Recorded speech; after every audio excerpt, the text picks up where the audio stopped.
God, and I am your well-being coach. I am your physiologist. I actually have a master's in physiology and what my background is. But most importantly, I want you to know I am your cheerleader. I am here for you to help you, motivate you through, and hopefully inspire you, not just give information, give inspiration. So with that, let's get started. And actually before that, if you have any questions, please use the chat feature. I have Carly, who is also assisting me on this, and she'll be able to answer some of your questions. So today we are going to talk about types of change, dealing with change, and after the change. So just to preface before we even get started, in my talks, if you've ever had a class with me, you know I'm open and honest. So I will be talking about real life experiences.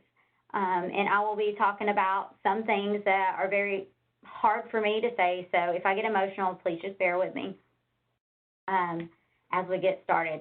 How many of us have heard this before? Only sure thing in life is change in taxes. Oh man, that is a very common and very true statement.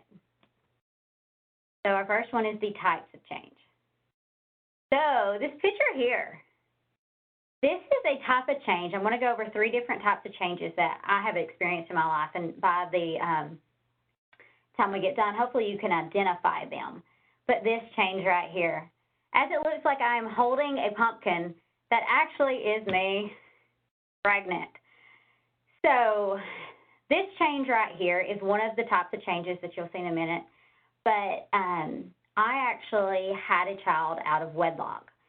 So my change was something that was, we'll say I was not ready for, but was given to me. I will preface, it is the best blessing that has ever happened to me. But the reality of is this change was not wanted.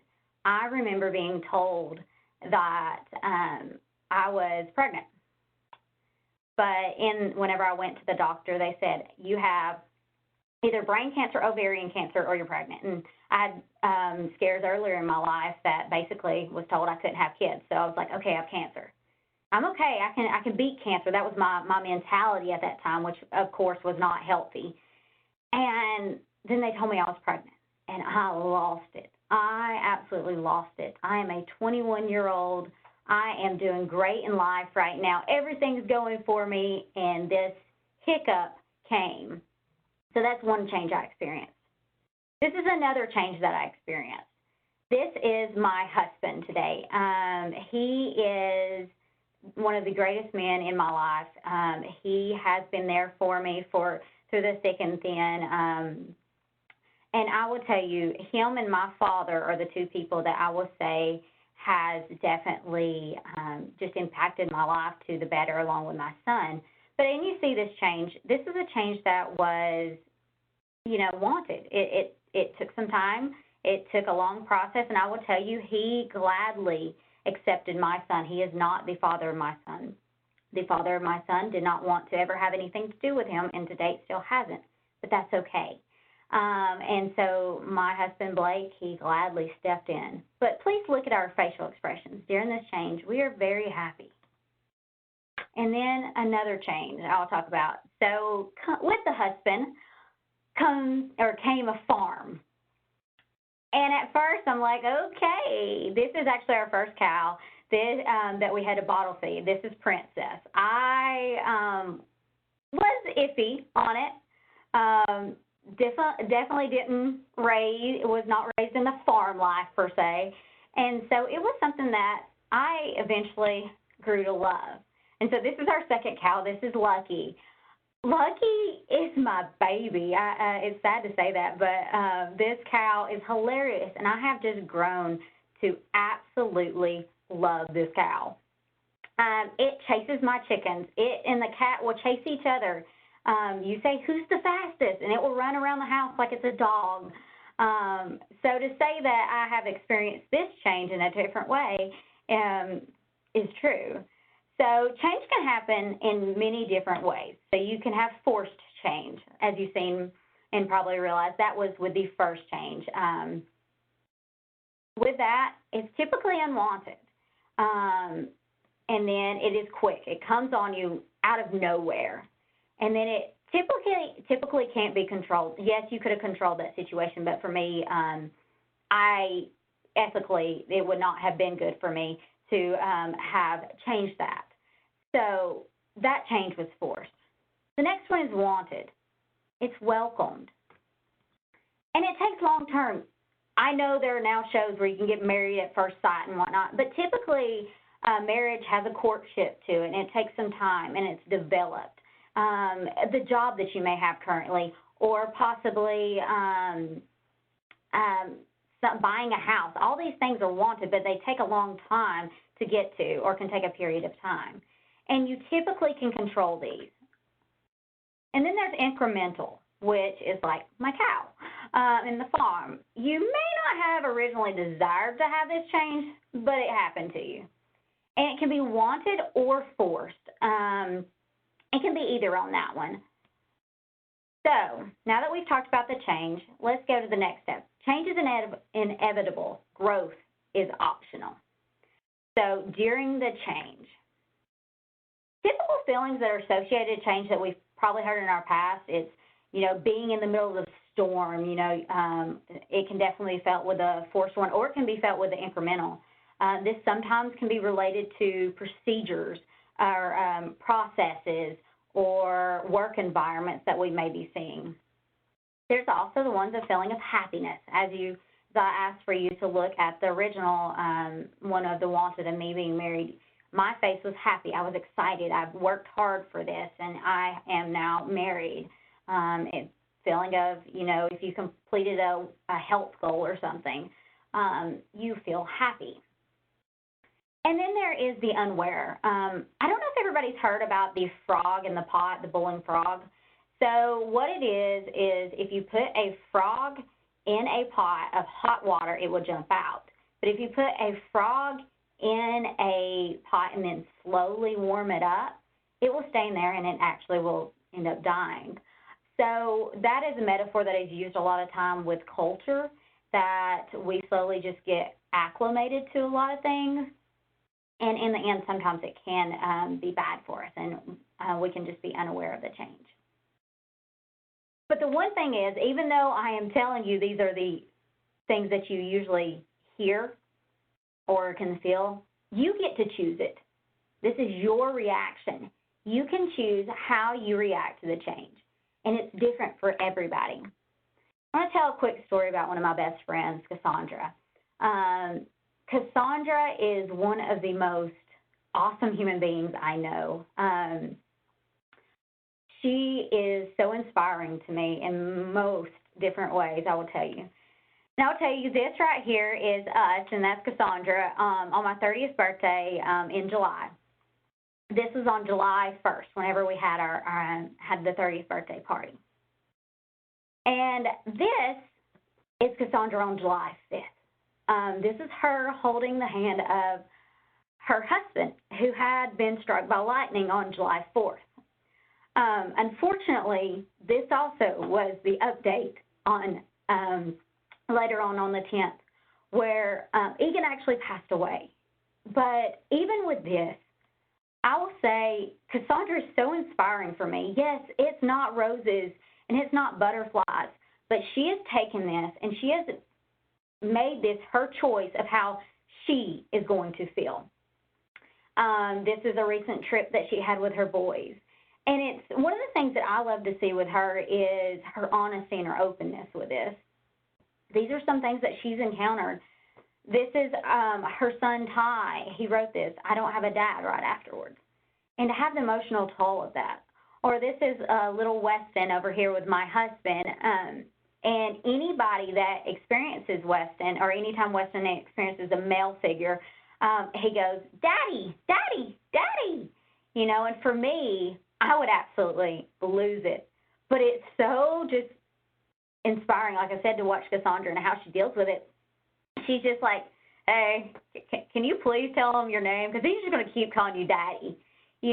It's not that she made a huge deal of it, but she knows that, this is a life that she has now. And she could choose to be in a huge depression, not doing anything, but she is loving her kids every day, and she's doing the best that she could in memory of Egan and what Egan has done for her. So it's just, like I said, it's the ability to choose your reaction. And you might not can plan before it, but you can definitely plan during it. And anytime we have a goal, this is something I definitely want you to do is plan. I think this is one of the steps that is the most critical, but the most missed. And actually, I've attached this in the WebEx, and there is a PDF that you can actually get from it, and it's that you can reach out to. I think it's called Change, Making a Plan Actionable or something. But planning for change, you get to decide your goal. And then with the deciding your goal, we want it to be a behavioral goal, not an outcomes goal. Why is that? Because a lot of the changes that we do, I typically hear you want to lose 10 pounds, or you want to be able to be this best spiritually self, or physically self, or emotionally self. But what are the behaviors that led to you needing to make this change? Let's look at those. Set your intentions. This may sound so weird, but I really, really believe it's a game changer. So even before this WebEx, I do this practice. I do this practice with my children every morning. So what we do is we set our intentions for the day, or set our intentions for what the task that we're going to do. And so for this WebEx, I wanted to be able to be confident in my sayings. So, or in the morning with my children, they want to be, they're 8 and 4. So theirs is they just want to be happy, or they want to, sometimes they'll say focused. But what you do is you set your intentions, your feeling that you want to feel, you close your eyes, and then you breathe it in.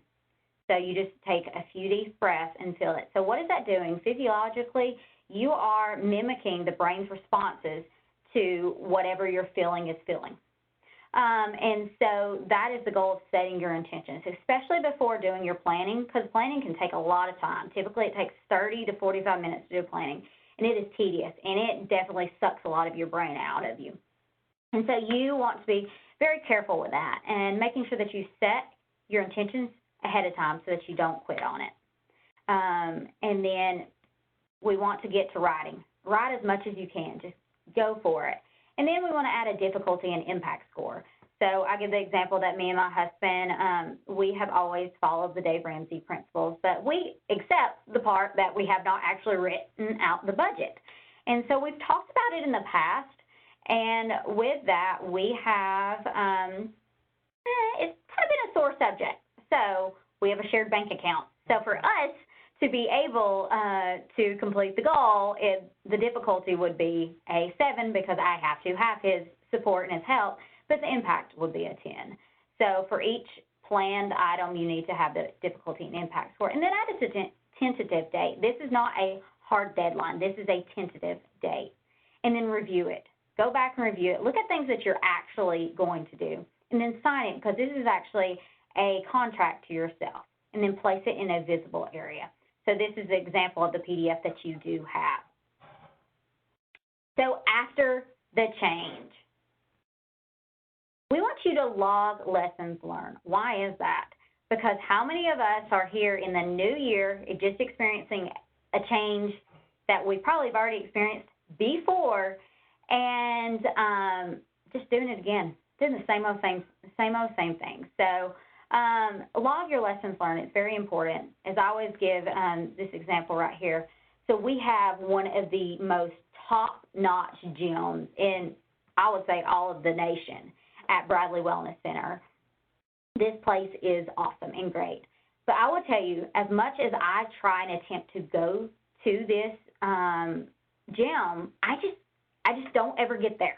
I can accredit it. Sometimes I believe that it is due to the guilt that I may feel because I don't have my kids, even though they have daycare.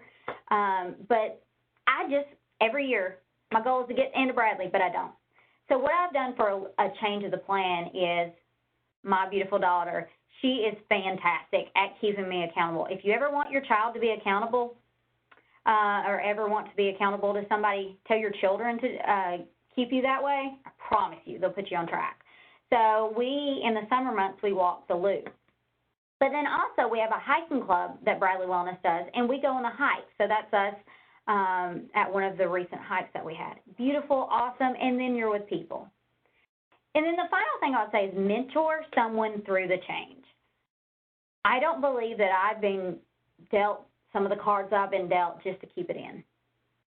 We have 3 amazing women here at Hamilton, where I'm located at, that are all widows. They walk with each other, and they meet with each other almost daily, because they all have experienced it. They all know what each other is going through, and so they mentor each other through the change, and knowing whenever you're going to feel just that weight, just like, it's like, I miss my husband, or the feeling that, you know, am I going to make it through this day? I don't know if I can. So those are the things, whenever you experience a change, do not get angry over it. I don't want you to have anger with it. I want you to use it for the betterment of just the world, because you were dealt that card for a reason, and you have more purpose with it if you know why. So I am right at the